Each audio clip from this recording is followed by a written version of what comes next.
በቴክኖሎጂ አባወራ የምትባለው ጀርመን እንኳን ብቻዋን የጀት ሞተር መስራት እንደሚከብዳት ያውቃሉ።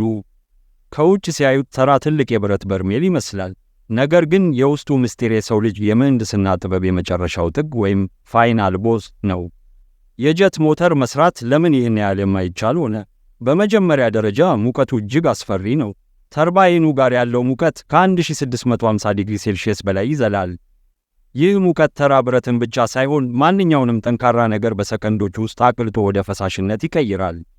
ይህንን ሲኦል የመሰለ እሳት መቋቋም የሚችሉት እጅግ ምስጢራዊ የሆኑ ልዩ የብረት ውህዶች ብቻ ናቸው። ነገሩ በዚህ ብቻ አያበቃም። አንድ ትልቅ የጀት ሞተር ከ20,000 እስከ 40,000 የሚደርሱ ጥቃቅን ክፍሎች አሉት። አንዳንዶቹ ክፍሎች ላይ የሚፈቀደው ስህተት ከሰው ፀጉር ስስነት ያነሰ ነው።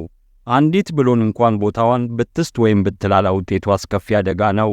ሌላው አስደናቂ ነገር ይህ ሞተር በማንኛውም ሁኔታ ውስጥ በሚቀዘቅዝ አየር፣ በአቧራ፣ በከባድ ዝናብ፣ አልፎ ተርፎም ወፍ ገብቶበት እንኳን ሳይስተጎል በብቃት መስራት አለበት።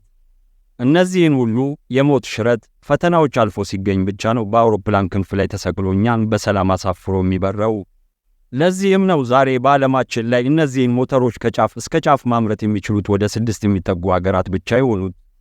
ከነዚህ 6 ሀገራት ውስጥ አንዷ ማን እንደሆነች መገመት ይችላሉ? ኮሜንት ላይ ይጻፉልን።